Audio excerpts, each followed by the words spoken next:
کو یہ سعادت نصیب ہو یا نہ ہو،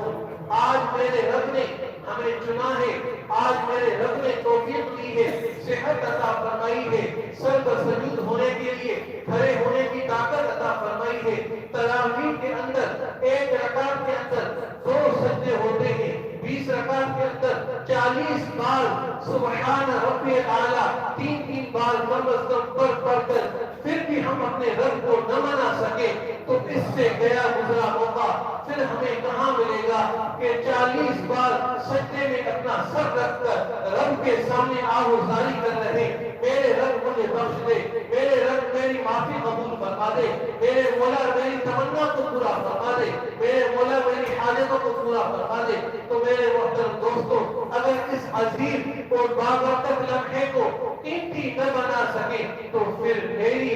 جو نااہلی ہے، میری کمزوری ہے، جو میں ایسے لمحے کو، ایسے موقع کو اپنے ہاتھوں سے گنوا رہا ہوں۔ دنیا کے اندر کسی امتحان کے اندر کسی اسٹوڈنٹ کو، کسی شاگرد کو کوئی ٹیچر تیاری کرواتا ہے کہ بھائی فلاں پیپر آئے گا، اس پیپر کے اندر فلاں سوال لکھے ہوئے ہوں گے، آپ کو یاد کرنے ہیں۔ استاد اس ٹیچر اس اسٹوڈنٹ کو واضح طور پہ بتا دیتا ہے کہ فلاں سوال ہے، اس کے جواب آسان ہیں، تمہیں یاد کرنے ہیں۔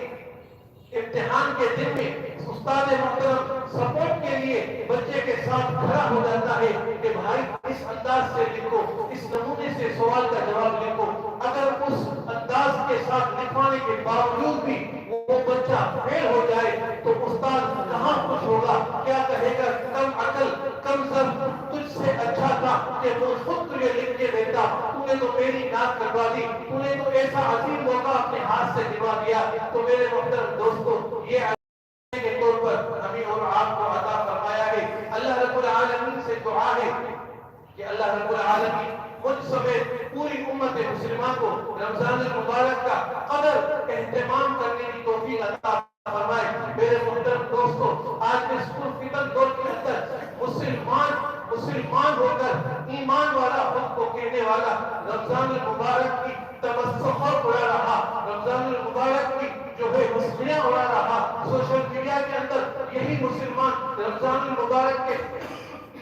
مقدس مہینے کے اوپر عجیب و غریب باتیں لکھ رہا۔ میرے محترم دوستو، ہمیں تو اللہ رب العالمین نے یہ دین ماں کی گود میں، ماں کی آغوش میں عطا کیا ہے، ہمیں کس کا قدر ہے؟ قدر تو وہاں فلسطین کے مظلوم اور مظلوم بوڑھے مائیں اور بہنوں سے جا کے پوچھیں، فلسطین کے مظلوم ہونہار بچوں سے جا کے پوچھیں، جن کی مائیں اپنی جو ہے گودیں خالی ہوتے ہوئے اپنی آنکھوں سے دیکھ رہی پھر بھی دین اور اسلام سے پیچھے نہیں ہٹ رہی، انہیں کیا سزا مل رہی؟ یہی کرنے کی سزا دی جا رہی ہے، یہی اسلام کا نام لینے کی سزا دی جا رہی ہے، اور کوئی سزا نہیں ہے۔ میرے محترم دوستو، قربانیاں تو انہوں کی ہیں، قربانی تو کشمیر کی ماں اور بہنوں کی ہے جو سالوں سال تک ان کی عصمتیں ٹوٹتی رہی، ان کی عزتیں تار ہوتی رہی۔ ہم نے اور آپ نے کہاں قربانی دی؟ ہمیں اور آپ کو یہ کلمہ ماں کی آغوش میں، ماں کی دامن میں، ماں کی گود میں دودھ پیتے ہوئے بچے کو فری میں ملا ہے۔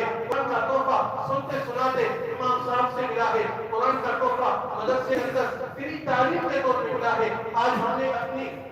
تعلیم کے اوپر اپنی مال دھن دولت دنیاوی تعلیم کے اوپر خرچ کر کے ہمیں اب جو ہے اس کا احساس ہے، لیکن دینی تعلیم کا احساس، دینی تعلیم کی قدر اور قیمت اس وجہ سے نہیں ہے کہ ہم نے اپنے آپ کو کبھی اس انداز سے پیش بھی نہیں کیا کہ گویا میں مسلمان ہوں، میرے اوپر اللہ نے کتنی بڑی ذمہ داری سونپ رکھی ہے۔ وہ وقت تھا جب افغانستان کے اندر امریکہ نے اپنے ظلم اور ستم کی کہانیاں شروع کر رکھی تھی، بارودی مواد بھیجا جا رہا تھا۔ امت مسلمہ ایک آواز بن کے پوری دنیا کے اندر یہ آواز صدائے بلند کر رہی تھی کہ افغانستان کے اندر ظلم کو بند کیا جائے، افغانستان کے ساتھ ناروا سلوک بند کر دیا جائے۔ آج وہی امت ہے، کیا ہو گیا؟ کل 22 سال پہلے وہی مسلمان تھا، پوری دنیا کے اندر آواز لگا رہا تھا کہ افغانستان میرا ہمسایہ ملک ہے، افغانستان کے مسلمان میرے مسلمان ہیں۔ اللہ تبارک و تعالیٰ نے مسلمان کو،